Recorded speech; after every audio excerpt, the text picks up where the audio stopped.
आप सभी को जय मसीह की।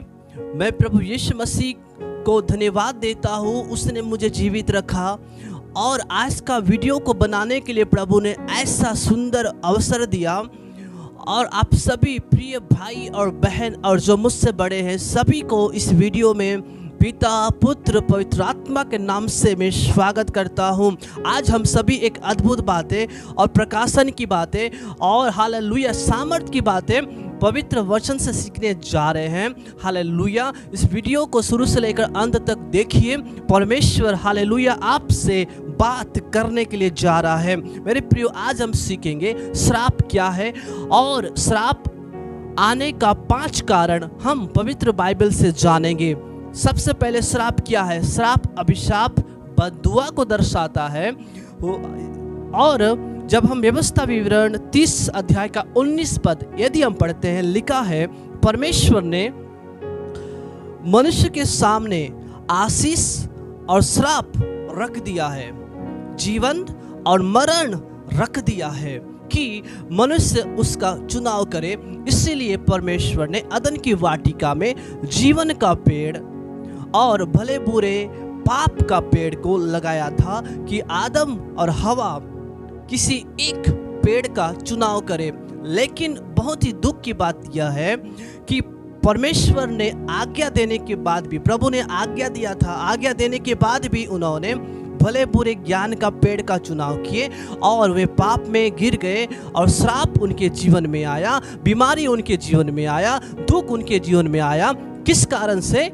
एक गलती करने के कारण, एक गलत चीजों का चुनाव करने के कारण, गलत रास्ता का चुनाव करने के कारण, गलत पेड़ का चुनाव करने के कारण हम कई बार सोचते हैं, हे प्रभु मेरे जीवन में ऐसा श्राप क्यों है, बीमारी क्यों है, दुख क्यों है?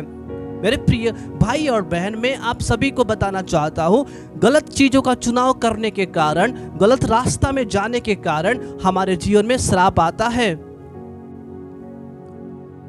परमेश्वर हमको श्राप नहीं देता। क्यों? क्योंकि वो अति पवित्र है। उसके मुंह से अशुद्ध बातें, श्राप की बातें नहीं निकलता, बल्कि आशीष की बातें, उन्नति की बातें, जागृति की बातें, चेतावनी की बातें निकलता है। तो वो परमेश्वर श्राप नहीं देता, बल्कि हमारा प्रभु आशीष देने वाला परमेश्वर है। आमीन, हालेलुया। परमेश्वर ने आदम और हवा को श्राप नहीं दिया। आदम और हवा ने गलती किया जिसके कारण से उनके जीवन में श्राप आया। उन्होंने गलत रास्ता का चुनाव किए, उन लोग चुन लिए, उन रास्ता को अपना लिए, ग्रहण कर लिए, जिसके कारण से उनको उनका दंड भुगतना पड़ा। और परमेश्वर ने उस जगह पर न्याय किया। क्यों न्याय किया? क्योंकि हमारा प्रभु राजा है। राजा का कर्तव्य है कि वे न्याय करे। हमारा प्रभु यीशु मसीह न्याय का राजदंड लिए हुए खड़ा है। वो न्याय करने वाला प्रभु है। परमेश्वर ने हर एक व्यक्ति के सामने स्वर्ग और नरक बता दिया है, दिखा दिया है। हर एक व्यक्ति के सामने 2 रास्ते हैं, एक है चौड़ा रास्ता और एक है सकरा रास्ता। एक है जीवन का रास्ता और एक है मरण का रास्ता। मनुष्य का इच्छा है। परमेश्वर किसी को जबरदस्ती नहीं करता, क्योंकि प्रभु ने सभी को आजादी दे दिया है, स्वतंत्रता दे दिया है कि वे अपनी इच्छा से कोई एक रास्ता का चुनाव करे, एक रास्ता को चयन करे। लेकिन याद रखना, परमेश्वर ने स्वतंत्रता तो दे दिया है चुनाव करने के लिए। यदि आप गलत रास्ता का चुनाव करोगे उसका दंड आपको मिलेगा। सही रास्ता का चुनाव करोगे, उस रास्ते के चुनाव करने के द्वारा परमेश्वर आपको प्रतिफल देगा। जब हम पहला पत्रस की पत्री 3 अध्याय का 9 पद ध्यान से सुनिएगा, क्योंकि तुम आशीष के वारिस होने के लिए बुलाए गए हो। आशीष के वारिस, आशीष के संतान, आशीष के अधिकारी होने के लिए बुलाए गए हो। यदि आज आप परमेश्वर के करीब है, प्रभु ने आपको बुलाया है, चुन लिया है, अलग किया है, इसका मतलब आपके जीवन में श्राप आने के लिए नहीं, बीमारी आने के लिए नहीं, दुख आने के लिए नहीं, गरीबी आने के लिए नहीं, बल्कि आशीष के वारिस, आशीष पाने के लिए बुलाए गए हो। आमीन। बोलो यीशु मसीह की जय। श्राप आने के लिए नहीं है, निराशा आने के लिए नहीं है, तकलीफें आने के लिए नहीं है, बल्कि आशीष के वारिस होने के लिए बुलाए गए हो। हाँ, परमेश्वर परीक्षा करता है, परमेश्वर परखता है, ताड़ना भी देता है, लेकिन कई बार हमारी गलती के कारण हमारे जीवन में दुख आता है और हम दंड को भुगतते हैं और हम दर्द और परेशानियां हमारे जीवन में, हमारे परिवार में आता है। क्यों? हमारी एक गलती के कारण। लेकिन मेरे प्रिय भाई और बहन, परमेश्वर ने मुझे और आपको आशीष के वारिस होने के लिए परमेश्वर ने आपको बुलाया है। आमीन, हालेलुया। इसके बाद हम देखेंगे श्राप आने के 5 कारण। जब हम व्यवस्था विवरण 27 अध्याय का 11 पद से लेकर यदि हम आगे पढ़ेंगे, श्राप आने के बहुत से कारण हैं जहां पर बाइबल जिक्र करती है। लेकिन आज हम 5 कारणों को, 5 बातों को जानेंगे जो हम सभी के लिए बहुत ही महत्वपूर्ण है। सबसे पहले पहला कुरिन्थियों की पत्री 16 अध्याय का 22 पद में लिखा है, जो प्रभु से प्रेम नहीं करता उनके जीवन में श्राप आता है। लेकिन सच्चा प्रेम क्या है, इसके बारे में पहला यूहन्ना 5 अध्याय का 3 पद में लिखा है, क्योंकि परमेश्वर से प्रेम रखना यह है कि हम उसकी आज्ञाओं को माने। यदि आज हम परमेश्वर से प्रेम नहीं कर रहे हैं, यीशु से प्रेम नहीं रखते हैं, इसके कारण से हमारे जीवन में श्राप आता है, हम शापित होते हैं। अपने आप को परखें, अपने आप को चेक करें कि मैं कितना प्रभु का आज्ञा का पालन करता हूँ या फिर आज्ञा का पालन करती हूँ। यदि आज मैं आज्ञा का पालन नहीं कर रही हूँ तो मेरे जीवन में श्राप आने का कारण है, मेरे जीवन में दुख आने का कारण है, मेरे जीवन में मुसीबत और बीमारी आने का कारण है। प्रेम रखने का अर्थ केवल I love you Jesus, I love you God, I love you Holi spirit, इतना ही प्रेम रखने का अर्थ नहीं है। हम आई लव यू जीसस बोलते हैं चर्च के अंदर और बाहर आने के बाद हम गलत काम, गलत रास्ता, गलत वस्तु, गलत बातों का हम चुनाव करते हैं, जिसके कारण से हमें दंड मिलता है और प्रभु हमारा न्याय करता है, क्योंकि वो राजाओं का राजा है।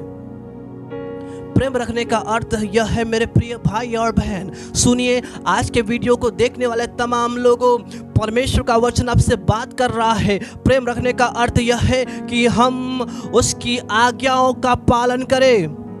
यदि आज आप आज्ञाओं का पालन कर रहे हैं, इसका मतलब हो हालेलुया, आप परमेश्वर से, यीशु से, पवित्र आत्मा से प्रेम रखने वाले बेटा और बेटी हैं। इसके बाद हम देखते हैं जब यूहन्ना रचित सुसमाचार 14 का 15 में यीशु ने कहा, यदि तुम मुझसे प्रेम रखते हो तो मेरी आज्ञाओं को मानोगे।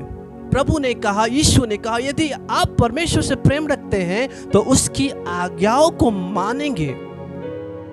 यदि आज हम परमेश्वर से प्रेम नहीं रखते हैं तो हम उसकी आज्ञाओं को भी नहीं मानेंगे, क्योंकि मसीह का प्रेम हमारे अंदर नहीं है, यीशु का प्रेम हमारे अंदर नहीं है। प्रेम नहीं होने के कारण, प्रेम नहीं रखने के कारण, आज्ञाओं का पालन नहीं करने के कारण आज हम श्रापित जीवन जी रहे हैं, हमारा परिवार श्रापित में है, हमारा जीवन श्रापित में है। लेकिन परमेश्वर चाहता है कि आप आशीष को अपना लो, श्राप से आजाद हो जाओ। जब आप आज्ञाओं का पालन करना शुरू कर देंगे, श्राप का बंधन टूटेगा मेरे प्रिय भाई और बहन, आपके परिवार से टूटेगा, आपके जीवन से टूटेगा, वो बंधन से आप आजाद हो जाओगे जब आप आज्ञाओं का पालन करना शुरू कर देते हैं। आमीन, हालेलुया। बोलो यीशु मसीह की जय। दूसरी बात है, जो मनुष्य पर भरोसा रखता है उसके जीवन में श्राप आता है। जब हम यिर्मयाह की पुस्तक 17 अध्याय का 5 पद में इसमें लिखा है, यहोवा यो कहता है, बोलने वाला हमारा प्रभु है, हालेलुया, जो अधिकारियों का अधिकार रखने वाला प्रभु है, वो शासन करने वाला प्रभु है। वो कहता है, यहोवा यो कहता है, श्रापित है वो पुरुष, वो भाई और बहन जो मनुष्य पर भरोसा रखता है और उसका सहारा लेता है, जिसका मन यहोवा से भटक जाता है।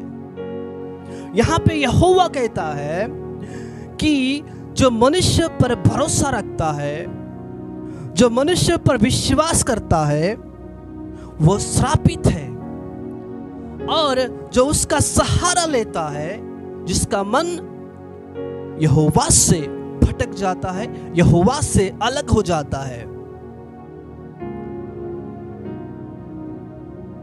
मेरे प्रिय भाई और बहन, प्रभु ने कहा, मैं तुझे कभी धोखा नहीं दूंगा, मैं तुझे कभी नहीं छोड़ूंगा, मैं तुझे कभी नहीं त्यागूंगा। इसका मतलब परमेश्वर ने एक वायदा मुझे और आपको दिया है, उस वायदा में बने रहो। हाँ, प्रभु ने कहा वो मुझे कभी नहीं छोड़ेगा, उस विश्वास में बने रहो। प्रभु ने कहा, मैं तुझे कभी धोखा नहीं दूंगा, मैं तुझे कभी नहीं छोड़ूंगा, मैं तुझे अनाथ नहीं छोड़ूंगा, मैं तुझे अकेला नहीं छोड़ूंगा। इसलिए तेरा मन कच्चा न हो, व्याकुल न हो, तू मुझ पर विश्वास रख, क्योंकि प्रभु यहोवा विश्वास योग्य है। लेकिन दुख की बात यह है, हम उस वायदे पर बने नहीं रहते हैं, उस प्रतिज्ञा पर बने नहीं रहते हैं जो प्रभु ने हमारे साथ वाचा बांधा है कि मैं तुझे कभी धोखा नहीं दूंगा। दुख की बात यह है मेरे प्रिय भाई और बहन, हम उस वायदे को छोड़कर, हम परमेश्वर पर भरोसा रखना छोड़कर, परमेश्वर को प्राथमिकता देना छोड़कर हम मनुष्य के ऊपर आश्रित हो जाते हैं, हम मनुष्य के ऊपर डिपेंड हो जाते हैं, हम मनुष्य के ऊपर निर्भर हो जाते हैं, हम मनुष्य को प्राथमिकता देना शुरू कर देते हैं। मेरे लिए प्रभु नहीं, मेरे लिए वो व्यक्ति, वो भाई, वे लोग, रिश्तेदार मेरे लिए इंपॉर्टेंट है। हम प्रभु को पहला स्थान नहीं देते हैं, हम प्रभु पर भरोसा नहीं रखते हैं, हम हाथी घोड़े पर भरोसा रखते हैं, रथों पर भरोसा रखते हैं, सोने और चांदी पर भरोसा रखते हैं, रुपए पर हम भरोसा रखते हैं, जमीन जायदाद के ऊपर हम भरोसा रखते हैं, लोगों के ऊपर हम भरोसा रखते हैं, जिसके कारण से हमारे जीवन में श्राप आता है। परमेश्वर से अलग होने के कारण, परमेश्वर पर भरोसा नहीं रखने के कारण, परमेश्वर पर विश्वास नहीं करने के कारण हमारे जीवन में श्राप आता है। क्यों? क्योंकि हमने मनुष्य के ऊपर हमने भरोसा किया है, लोगों के ऊपर भरोसा किया है, इसलिए धोखा, ठोकरें हमारे जीवन में मिल रहा है। क्यों? मनुष्य के ऊपर भरोसा रखने के कारण हमने धोखा पाया, हमने अपमान पाया, हमने ठोकरें हमारे जीवन में आया। क्यों? क्योंकि एक इंसान के ऊपर भरोसा करने के कारण, एक व्यक्ति के ऊपर विश्वास करने के कारण आज आप दर दर भटक रहे हैं, ठोकरें आपको मिल रहा है, धोखा आपको मिल रहा है, और हम कहते हैं, हे प्रभु मेरे साथ ऐसा क्यों हो रहा है? मेरे प्रिय भाई और बहन, आपने खुदावंत यीशु पर, खुदावंत प्रभु यहोवा पर भरोसा रखना छोड़ दिया है। इसलिए धोखा आपके जीवन में है, ठोकरें आपके जीवन में है, परेशानी आपके जीवन में है, श्राप आपके जीवन में है। जब हम भजन संहिता की पुस्तक उसके 140 अध्याय 3 पद में लिखा है, तुम प्रधानों पर भरोसा न रखना। प्रधान का मतलब क्या है? मुख्य लोग, जिसके पास अधिकार है, गाड़ी है, बंगला है, संपत्ति है। तुम प्रधानों पर भरोसा नहीं रखना, नेताओं पर भरोसा नहीं रखना, मंत्रियों पर भरोसा नहीं रखना। क्यों? क्योंकि आगे हम देखेंगे, क्योंकि वे इंसान है, मनुष्य है। आगे लिखा है, न किसी आदमी पर, क्योंकि उसमें उद्धार करने की भी शक्ति नहीं है। वे आपका उद्धार नहीं कर सकते, वे आपको छुटकारा नहीं दे सकते, वे आपका भलाई नहीं कर सकते। क्योंकि आज हम देखते हैं लोगों के अंदर जलन, हिर्ष्या, चुगली कूट कूट के भरा है। कोई आपका भला नहीं कर सकते। अब ऐसे दौर में हम जी रहे हैं जो कोई किसी का भलाई नहीं चाहता। मैं सच बता रहा हूं, सुनिए, यदि आज कोई गिर गए हैं, उठाने वाले कोई भी नहीं आएंगे, फोटो खींचने वाले बहुत सारे लोग आ जाएंगे। ऐसे हम समय पर हम जी रहे हैं। कोई आपका भलाई नहीं चाहता, कोई आपका अच्छाई नहीं चाहता, क्योंकि आज हर जगह गिराने वाले बहुत ज्यादा है, ठोकरें खिलाने वाले बहुत ज्यादा है, बुराई करने वाले बहुत ज्यादा है, पीठ पीछे अपमान करने वाले बहुत ज्यादा है। क्यों? क्योंकि वे आदमी है। क्यों? क्योंकि वे मनुष्य है, उनसे गलती होगा। इसलिए प्रभु कहता है, तुम मुझ पर भरोसा रखना, क्योंकि मैं विश्वास योग्य हूं। मैं तुझे कभी भी धोखा नहीं दूंगा। मेरे प्रियो, यहोशू से परमेश्वर ने क्या कहा? या यहोशू, तेरा मन कच्चा न हो, इहाव बांध, दृढ़ हो जा, मजबूत हो जा, क्योंकि मैं जैसे मूसा के संग संग रहा। इसका मतलब क्या है? जैसे मैं मूसा के साथ विश्वास योग्यता के साथ रहा, वैसे ही है यहोशू, तेरे संग भी रहूंगा, तेरे संग संग चलूंगा, तुझे मैं मदद करूंगा। इसका मतलब जैसे मैं मूसा के साथ विश्वास योग्यता से रहा, वैसे ही मैं भी तेरे साथ यहोशू विश्वास योग्यता के साथ में रहूंगा। इसका मतलब वो अब्राहम का भी प्रभु है, वो प्रभु आपका भी प्रभु है। वो प्रभु आपके साथ भी विश्वास योग्यता के साथ रहना चाहता है।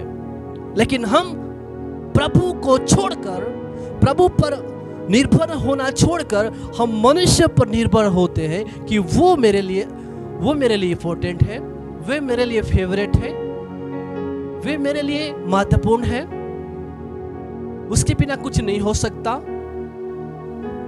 हम लोगों के ऊपर डिपेंड होते हैं। तुम प्रधानों पर भरोसा न रखना, न किसी आदमी पर, न किसी भाई और बहन पर, रिश्तेदारों पर नहीं, क्योंकि वे आदमी है, इंसान है, मनुष्य है।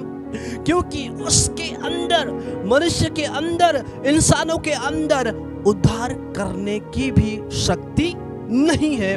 वे आपका छुटकारा नहीं कर सकते। छुटकारा देने वाला तो हमारा प्रभु है जो स्वर्ग में बैठा हुआ है। उद्धार करने वाला हमारा यीशु नासरी है जो आपका परिवार का उद्धार करेगा, आपका जीवन का उद्धार करेगा। उद्धार का अर्थ क्या है? परमेश्वर आपके श्राप के बंधन को तोड़कर आपका उद्धार करेगा। परमेश्वर श्राप से निकालेगा, उद्धार करेगा। आमीन, हालेलुया। श्राप से खुदावंद यीशु नासरी छुटकारा देगा, आजादी देगा, आपके जीवन में एक बड़ा परिवर्तन को लेकर आएगा। जब आप यीशु पर भरोसा करेंगे, यीशु पर विश्वास करेंगे।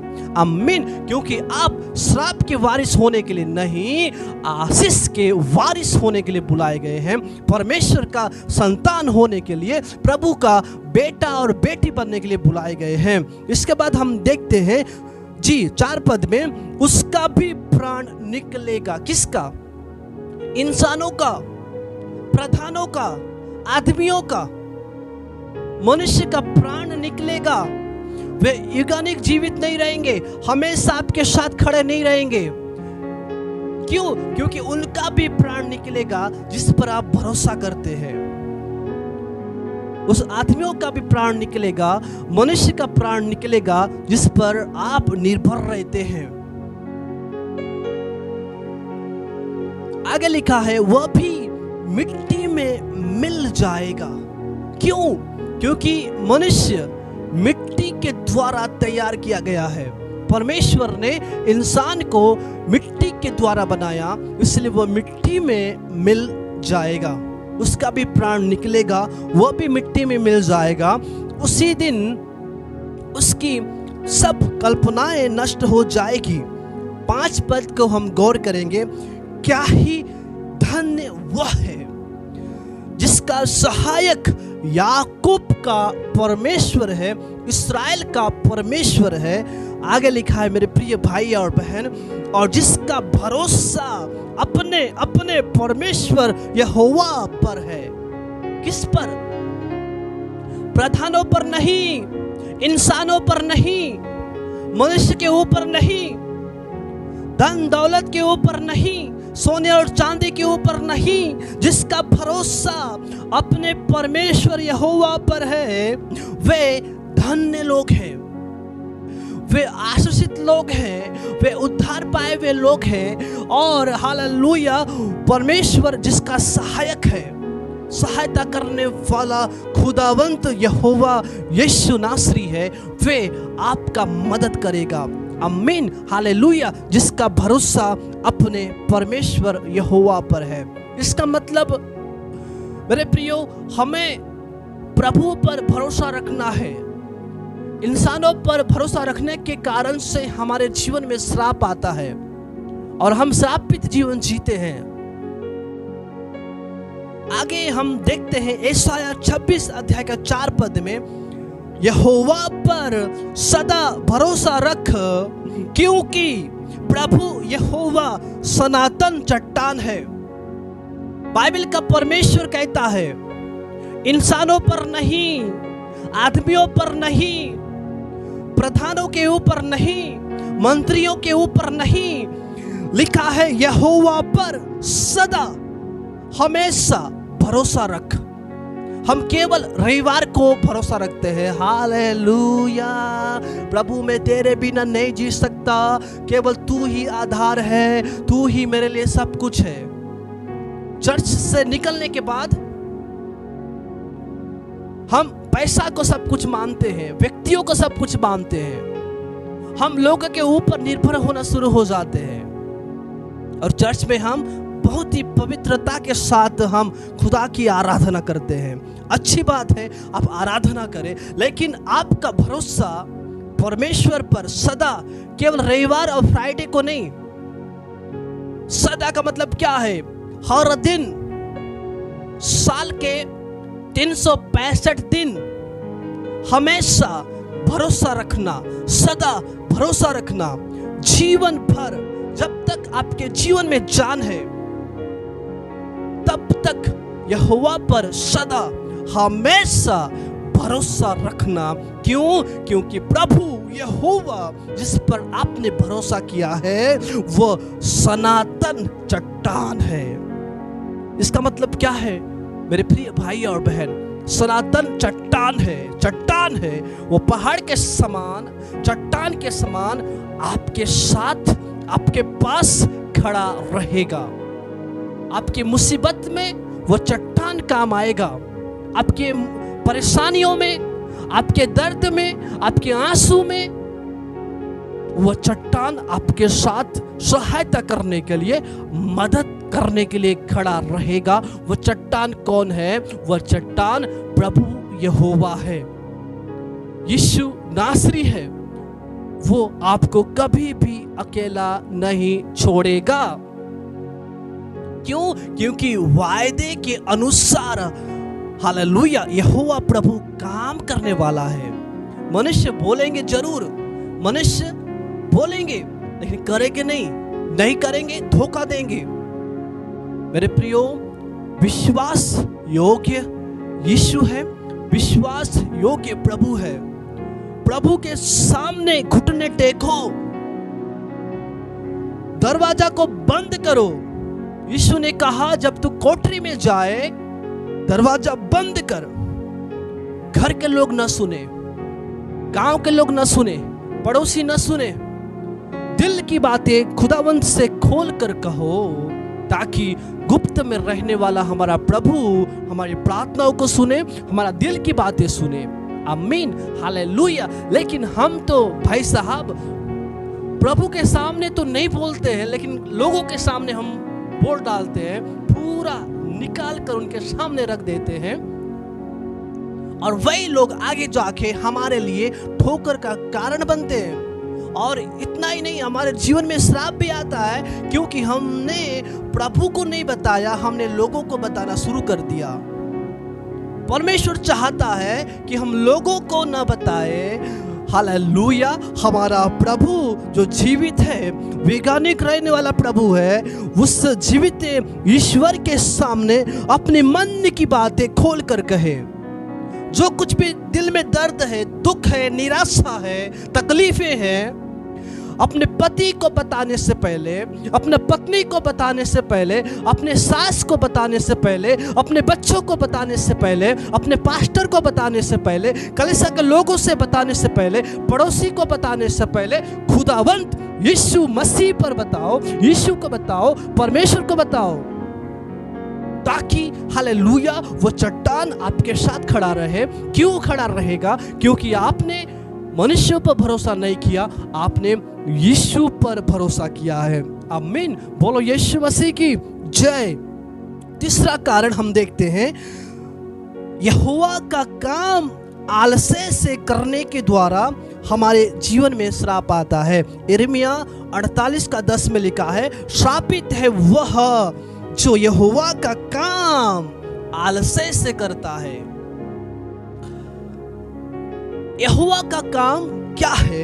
जब हम पहला कुरिन्थियों के पत्री 12:28 में यदि हम पढ़ते हैं, परमेश्वर ने कलीसिया पर अलग अलग लोगों को काम करने के लिए नियुक्त कर दिया है। सुसमाचार का सेवा करने के लिए, प्रेरिताई का सेवा करने के लिए, भविष्यवक्ता का कार्य करने के लिए, शिक्षक सिखाने के लिए, सामर्थ के काम करने के लिए, प्रबंधक करने के लिए, उपकार करने के लिए, चंगा करने के लिए, उपदेश देने के लिए, रखवाली करने के लिए परमेश्वर ने अलग अलग व्यक्तियों को, अलग अलग लोगों को कलीसिया में नियुक्त किया है। कलीसिया क्या है? परमेश्वर यीशु का दुल्हन है, वो एक देह है और हमारा प्रभु सिर है। उस देह का रखवाली करने के लिए परमेश्वर ने अलग अलग लोगों को क्या कर दिया है? खड़े कर दिया है, नियुक्त कर दिया है। वो है यहोवा का काम।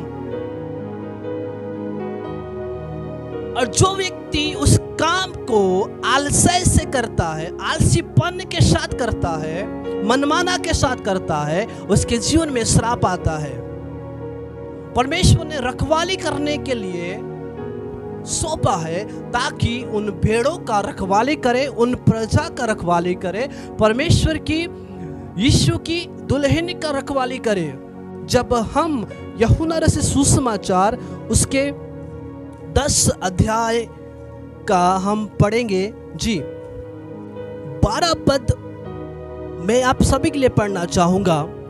मजदूर जो न चरवाहा है और न भेड़ों का मालिक है, भेड़ियों को आते देख भेड़ों को छोड़कर भाग जाता है, और भेड़िया उन्हें पकड़ता है और तीतर बीतर कर देता है। एक महत्वपूर्ण टॉपिक आपके सामने मैं लेकर आया हूं। मजदूर, इसका मतलब प्रभु ने एक काम दिया है और हम क्या है? मजदूर है। आप क्या है? मजदूर है। परमेश्वर ने रखवाली करने के लिए, उससे कलीसिया में देखभाल करने के लिए, रखवाली करने के लिए आपको प्रभु ने काम सौंपा है। और यहां पे यीशु ने कहा, मजदूर चरवाहा नहीं है, वे भेड़ियों को देखकर भाग जाते हैं। कई बार सताव आने के कारण पास्टर लोग कलीसिया को छोड़कर भाग जाते हैं, अलग हो जाते हैं। क्यों? आपको उन भेड़ों को छोड़कर भागना नहीं है।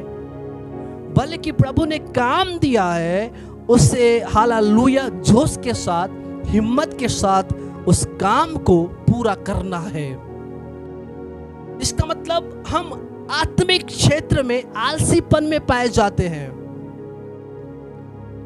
हमारा जीवन आलसीपन में है। आलसीपन होने के कारण, आलस्य के साथ प्रभु का काम करने के कारण हम श्रापित हो जाते हैं। जी, नीति वचन 28 का 27 में लिखा है, जो निर्धन को दान देता है उसे घटी नहीं होती है, परंतु जो उससे दृष्टि फेर लेता है, मुंह फेर लेता है, वह श्राप पर श्राप पाता है।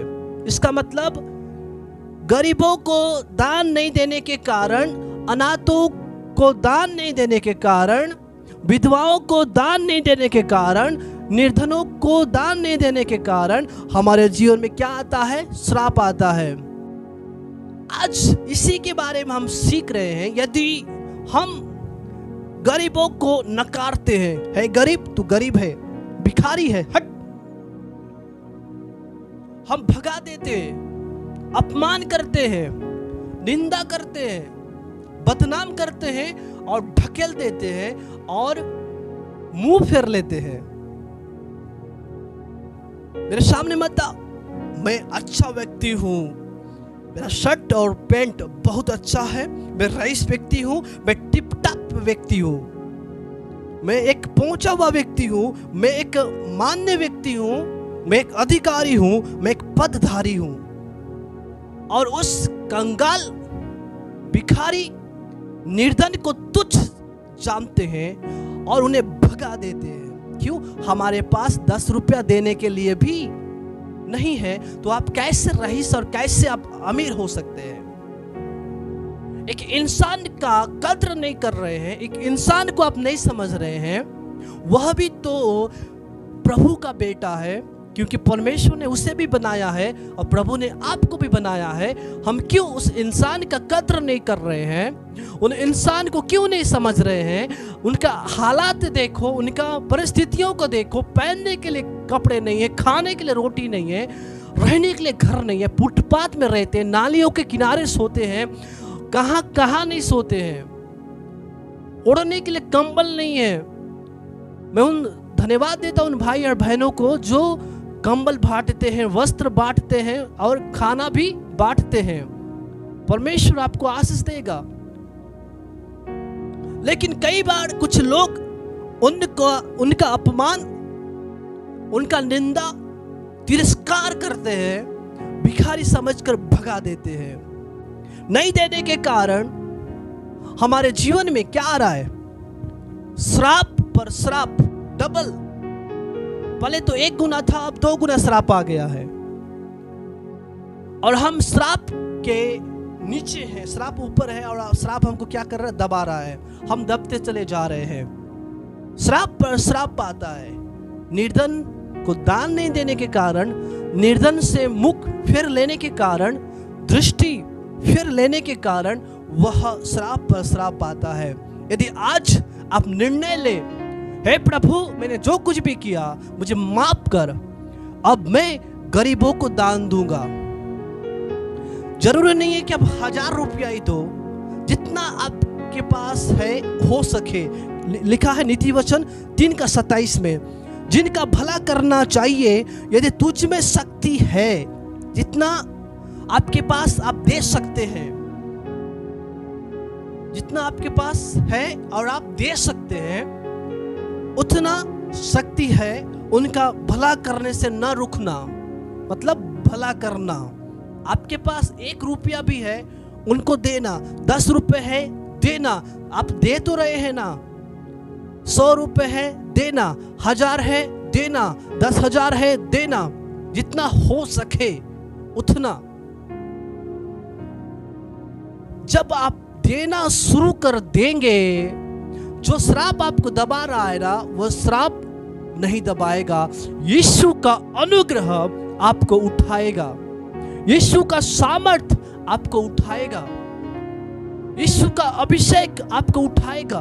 क्यों? क्योंकि आपने वचन का पालन किया और आज या निर्णय भी आप ले रहे हैं कि हे प्रभु, आज से मैं देना शुरू कर दूंगी, आज से मैं देना शुरू कर दूंगा, किसी भिखारी को नहीं भगाऊंगा, बल्कि भोजन खिलाकर उनको विदा करूंगा, कपड़ा दूंगा, वस्त्र दूंगा, कंबल दूंगा, चादर दूंगा।